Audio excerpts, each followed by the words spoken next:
Muito obrigado. Vamos pedir aos irmãos para nos acompanharem abrindo as vossas Bíblias em Lucas capítulo 15. Há um texto subejamente conhecido dos irmãos, a parábola do filho pródigo, mas ela sempre contém aqui um conjunto de verdades e coisas que precisamos de salientar. Filho pródigo, situação difícil, de mal a pior. Um jovem que nós encontramos aqui estava bem, fartou-se de estar bem e foi embora, virou as costas e foi embora. Bem, aquilo que ele encontrou não foi algo desagradável, extremamente desagradável. E esta parábola é contada no contexto daquilo que nós encontramos logo no versículo 1, 2 e 3. Não é? Então vamos ver o que é que estava em causa. Chegando-se a ele todos os cobradores de impostos e pecadores para ouvir, portanto Jesus cercado de pecadores, de todos os filhos pródigos que existiam por ali, cercaram Jesus. E o irmão mais velho, os irmãos mais velhos, mas os fariseus e escribas murmuravam: este recebe pecadores e come com eles. Este recebe pecadores e come com eles. Bem, é muito interessante esta postura dos fariseus, dos líderes religiosos, da forma como eles olhavam para o lado, olhavam para o mundo, olhavam para as pessoas e acabam por fazer a avaliação da vida de cada um. Os que eram dignos e os que não eram dignos. E Jesus contou aqui 3 parábolas logo seguidas, podemos chamar os achados e perdidos. A primeira é a ovelha perdida, a dracma perdida e o filho pródigo que abandonou a casa paterna e foi vida fora, viver o seu tempo de liberdade. Então, há um conjunto de coisas que se salienta em todas as 3 parábolas. Primeiro, o elemento perdido. O esforço em encontrar o que se perdeu. Há sucesso, sim senhor. E em todas elas, a tónica da alegria. Alegrai-vos comigo porque foi recuperada a ovelha perdida, foi encontrada a moeda perdida e regressou à casa paterna o filho que também andava extraviado. A verdade bíblica que nós encontramos neste texto, que é saliente e transparece em todos eles, é o anelante amor do pai pela alma perdida. Porque o que está em causa é a alma perdida, é o pecador, é o errante, é o filho que foi embora, que representa todos aqueles que estão afastados de Jesus. Então vamos ler agora a partir do versículo 11. Lucas 15, 11 diz o seguinte: certo homem tinha 2 filhos. O mais moço deles disse ao pai: pai, dá-me a parte dos bens que me pertence. E o pai repartiu os bens entre os 2. Poucos dias depois, o filho mais novo, ajuntando tudo, partiu para uma terra longínqua. E ali desperdiçou todos os seus bens, vivendo dissolutamente. Apanhou um avião para a terra mais longe que o avião pudesse levar. Para ficar longe de tudo. Ninguém o conhecer e fazer toda a atrapalhada possível, sem ninguém lhe apontar o dedo. E nós somos diferentes quando estamos numa terra longínqua, sozinhos fazemos coisas que na nossa cidade nós não fazemos. Então este homem embranhou-se no mundo, perdido. E fez tudo o que é impensável. Tudo o que é impensável está aqui presente. Poucos dias depois, o filho mais novo juntou tudo, partiu para uma terra longínqua, ali desperdiçou os seus bens, vivendo dissolutamente. Tendo ele gastado tudo, havendo naquela terra uma grande fome, começou a padecer necessidades. Então ele foi e chegou a um dos cidadãos daquela terra, o qual mandou para os seus campos a apacentar porcos. Fome, desemprego, é o que há. Apacentar porcos. Um jovem, num contexto judaico, judeu, apacentar porcos. Bem, ele desejava encher o estômago com as bolotas que os porcos comiam, mas ninguém lhe dava nada. Então, caindo em si, disse: quantos trabalhadores do meu pai têm abundância de pão, eu aqui pareço fome. Levantar-me-ei, irei para meu pai e dir-lhe-ei: pai, pequei contra o céu e perante ti. Já não sou digno de ser chamado teu filho. Faz-me como um dos teus trabalhadores. Então, levantando-se, foi para o seu pai. Quando ainda estava longe, viu o seu pai e se moveu de íntima compaixão e, correndo, lançou-se-lhe ao pescoço e o beijou. esta é a imagem central que domina toda a parábola. A disposição do bom Deus para receber todo o pecador que, arrependido e contrito, regressa aos seus braços. O filho disse: Pai, pequei contra o céu e perante ti, já não sou digno de ser chamado teu filho. Mas o pai disse aos seus servos: trazei depressa a melhor túnica e vestiu com ela, e pondo-lhe um anel na mão e sandálias nos pés, trazei o bezerro cevado e matai-o, comamos e alegremo-nos. Pois este meu filho estava morto e reviveu, tinha-se perdido e foi achado, e começaram-se a alegrar. O filho mais velho estava no campo quando voltou e chegou perto da casa, ouviu a música e as danças, chamou um dos criados e perguntou-lhe o que era aquilo. Ele disse: veio o teu irmão e teu pai matou o bezerro cevado porque o recebeu são e salvo. Mas ele se indignou e não quis entrar. Então, saindo o pai, estava com ele. Mas ele respondeu a seu pai: olha, sirvo-te há tantos anos sem nunca transgredir o teu mandamento e nunca me deste um cabrito para alegrar-me com os meus amigos. Eu sempre portei de forma impecável e sem mácula e nunca tiveste a ousadia de me dar um cabrito para eu me alegrar com os meus amigos. O jovem rico lá mais à frente, no capítulo 18, fala dos mandamentos. Era um homem impecável. Não adulterou, não matou, não roubou, não disse falsos testemunhos, honrou pai e mãe, cumpriu todos os mandamentos. Mas faltava-lhe no coração o próximo. E as parábolas que nós encontramos aqui, começando no bom samaritano, o que está em causa é o próximo. É o perdido, é o caído na beira do caminho, é o espancado, é o meio vivo, meio morto, precisa ser socorrido. O levita, o sacerdote, o fariseu, o saduceu, o irmão mais velho, descuidadamente passa de lado, não olha, fica zangado, aborrecido, porque a relé foi abraçada pelo pai. O indigno voltou. O mal cheiroso foi abraçado. Vestido. Ele não pode entender. Há injustiça. O pai não estava a ser justo. Porque tratou com uma forma tão agradável o seu irmão que ele se sentiu atirado para segundo plano.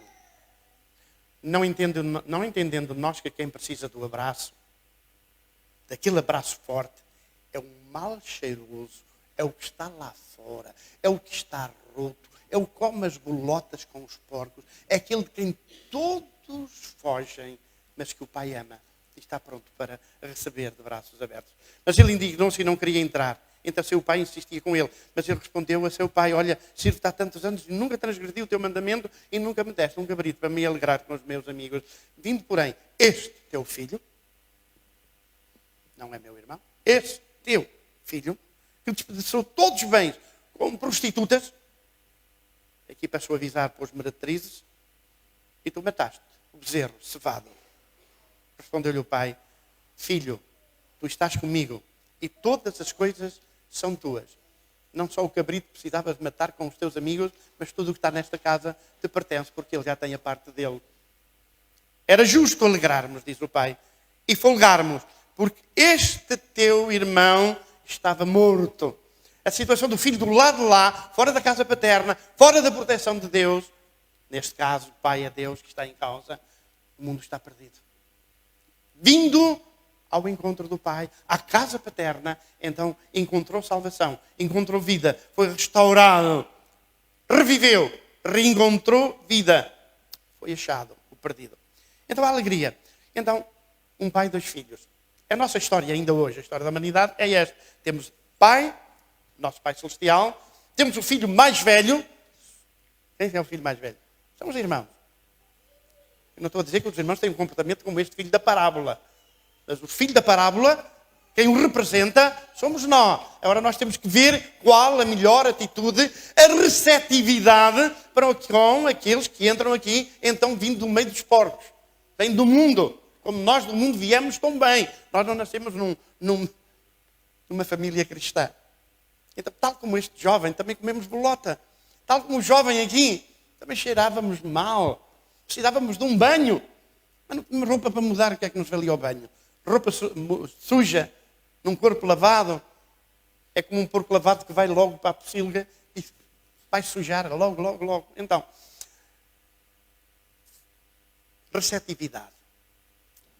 É muito interessante que a nossa posição, a nossa visão, a nossa forma de ver o assunto é extremamente importante para o sucesso da chegada do filho pródigo. E nós estamos aqui, eu faço-vos uma pergunta. Por que é que Jesus deixou a sua igreja aqui em Leiria e não vos arrebatou ainda para o céu? Não, já estão salvos.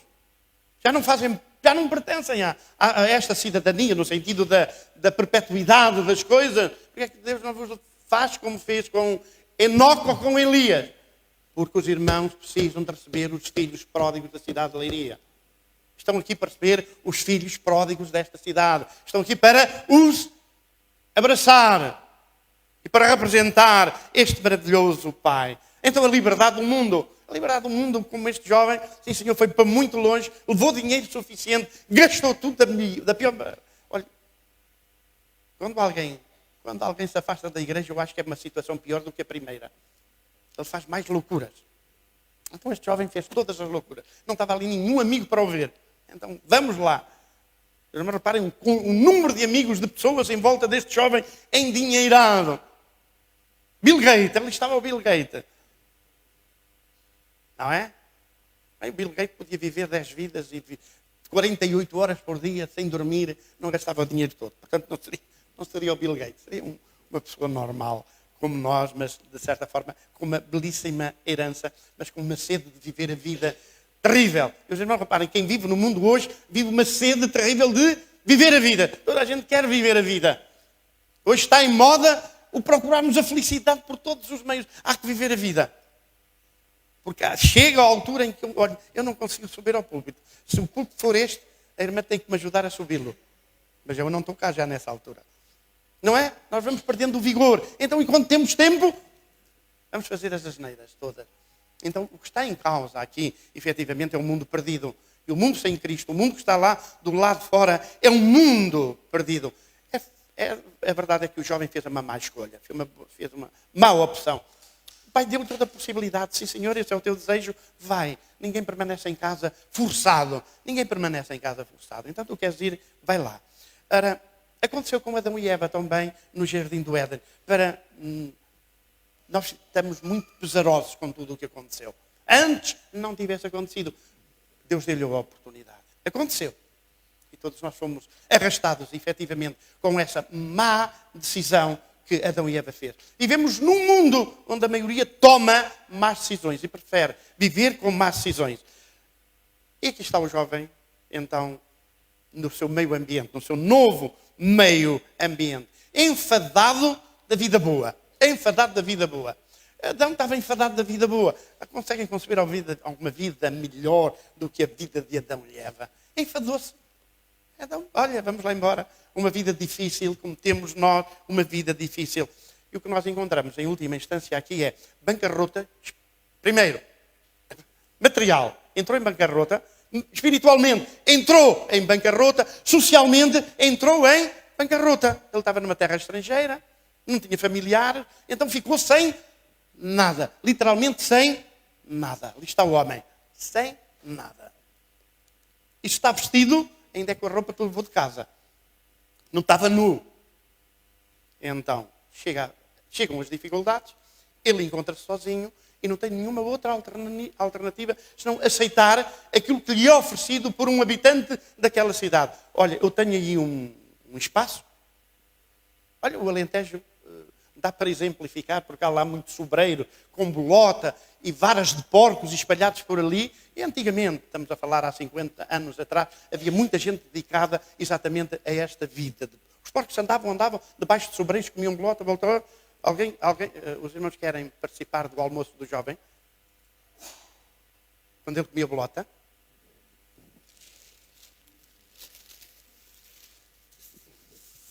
Se querem saber o almoço do jovem, se é bom ou mau, ele está aqui. Estão aqui as bolotas. Mas eu penso, não tive a coragem de trincar nenhuma, mas eu penso que elas são amargas. Se fosse castanha, ainda podíamos comer castanha. Mas comer todos os dias castanha, dilatávamos a barriga e nós éramos um problema complicado, não podíamos. Não aguentávamos. Mas está a ver, podemos participar do almoço do jovem. Tal foi o estado miserável a que chegou aquele pobre homem. É o estado miserável a que chegou a humanidade hoje. A humanidade sem Cristo. O seu alimento é bolota. Muito bem. Como que não bastasse? Não poderiam entender o cheiro do jovem. Viver entre porcos não é bom. O pai abraçou-o antes do primeiro banho, mas deu-lhe o banho. Aqui também há espaço para banho. Símbolo de uma nova realidade, de uma nova vida que nasce para o homem que andou no mundo, comendo bolotas, chega aqui, identifica-se com uma nova realidade e o pão da vida passou a ser o alimento espiritual deste jovem. Água suficiente para se banhar. Mas o pai lá lhe deu roupa nova, lavadinha. O jovem foi vestido com roupa nova. Todos, quando se encontram aqui, todos os irmãos, têm roupa lavadinha. Vocês lavaram as vossas vestes no sangue do Cordeiro e hoje, com toda a dignidade, oram, falam com o Criador. Oh, roupinha lavada. Deram sandálias para substituir as outras velhas que andaram lá no meio do lamaçal, dos porcos. Estas cheiram bem. E tornar distinta esta chegada do jovem e dizer-lhe: esta casa é tua, esta casa é tua. Tu és meu filho. Tens a identidade e o selo familiar. Tens o teu anel. Dá cá o teu dedo.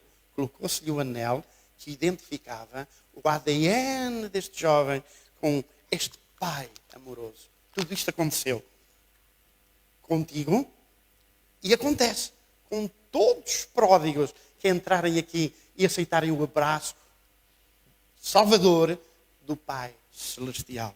Queridos irmãos, ao que vencer, será vestido de vestes brancas. Ao que vencer, será vestido de vestes brancas. E de maneira nenhuma arriscarei o seu nome do livro da vida. E confessarei o seu nome diante do meu Pai.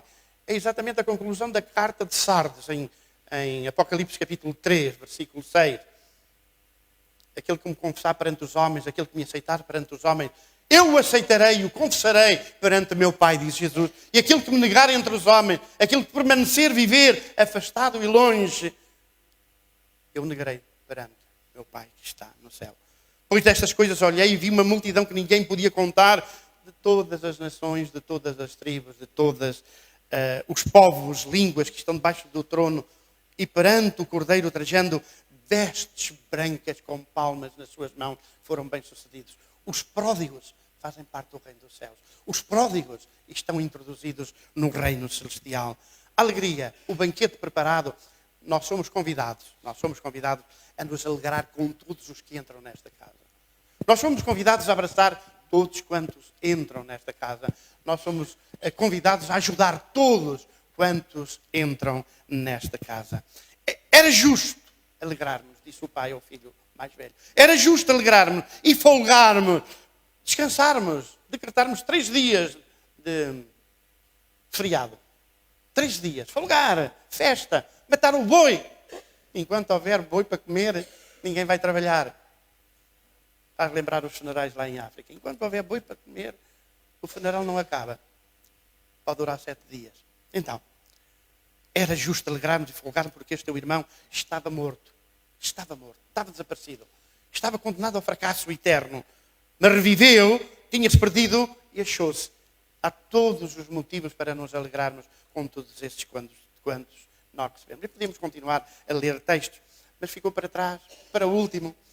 E nós não queríamos passar muito tempo com o seu irmão mais velho, porque não é o mais importante neste momento. Gastarmos muito tempo com o irmão mais velho, como ele rejeitou a chegada do seu irmão. E lidar com a rejeição não é coisa fácil. Ele pensava que tinha razão e não tinha razão. Ele não estava a ver as coisas de forma diferente. Ele era um bom filho. O pai não disse que ele não era um bom filho. O que o que Jesus encontrou no seu tempo foi um conjunto de religiosos a quem disse: vocês sentaram-se na cadeira de Moisés. Nem entram no reino, nem deixam os outros entrar no reino, porque vocês são os empecilhos. E o que fica para nós também, nesse sentido, é que nós não queremos de maneira nenhuma, como na qualidade de irmãos mais velhos, nos sentarmos em algum espaço, no sentido de impedir que os outros entrem, cheguem, cresçam e se fortaleçam na palavra de Deus e se tornem homens e mulheres robustos. Então, para terminar, o que está aqui em causa nesta parábola, o seu tema central, a ideia central que vigora em toda ela é esta: o amor anelante de Deus pelas almas perdidas. O amor pelas almas perdidas, que sempre foi o selo da Igreja Evangélica até hoje. O amor pelas almas perdidas que nos motiva e nos impulsiona para um movimento evangelístico e de testemunho sem precedente na história do cristianismo. Porque é maior hoje a força de testemunho da Igreja no século XXI do que a força da Igreja primitiva no primeiro e no segundo século. Porque era muito menor a Igreja. O Império Romano tinha 50 milhões, possivelmente. Ou menos ainda, de 50 milhões. Hoje só de crentes nascidos de novo, estamos a falar de crentes nascidos de novo, transformados e regenerados, homens e mulheres regressadas à casa paterna, roupas lavadas, pezinhos calçados à espera de que os chamem para a glória celestial, são mais do que esses 52 milhões que tinha o Império Romano. Logo estamos numa época de testemunho e de vigor. O pai da parábola é o nosso Pai do céu. O filho que regressa é o pecador, penitente e arrependido que aceita o Evangelho, que aceita Cristo como Salvador. O filho mais velho pode representar a posição dos mais ortodoxos ou fechados, não sei, não queríamos falar muito sobre o assunto, mas representa talvez a nossa falta de disponibilidade para receber, a nossa falta de tempo, o nosso acompanhamento, o nosso discipulado, a nossa palavra amiga, a nossa compreensão de que Ele não pode, nem está à altura de pensar como nós pensamos, de ver ainda como nós vemos, mas que temos ali uma planta em fase de crescimento, que precisa de todo o cuidado para que o vento não a quebre ou seja pisada. Que o Senhor nos ajude, nos dê esta visão, esclareça a nossa mente e saibamos que a maior coisa que nos aconteceu, a maior coisa é esta: vede quão grande amor nos tem concedido o Pai, que fôssemos chamados filhos de Deus. Vede quão grande amor nos tem concedido o Pai da parábola, que nos deixou tratá-lo como tal. Nós fomos feitos filhos de Deus. Mas a todos quantos o receberam, Deus deu-lhes o poder de serem feitos filhos de Deus, aos que creem no seu nome, aos filhos da fé, aos filhos de Abraão. Então, toda a nossa postura hoje é primeiramente de agradecimento. Porque o Senhor nos tirou de atrás dos portos para nos trazer para um lugar como este. Nos tirou da cidade para nos trazer para aqui. Os irmãos sabem com certeza o que é que isso representa para nós. O que representa essa vossa posição em Cristo Jesus, o nosso Salvador, para vos dizer, e sempre vos disse, que os irmãos são, ainda que possam não ter, aceitar tal coisa, os irmãos são as pessoas mais privilegiadas da cidade de Leiria e têm todas as razões para serem as pessoas mais felizes. Alegremos-nos, porque temos razão para nos alegrar.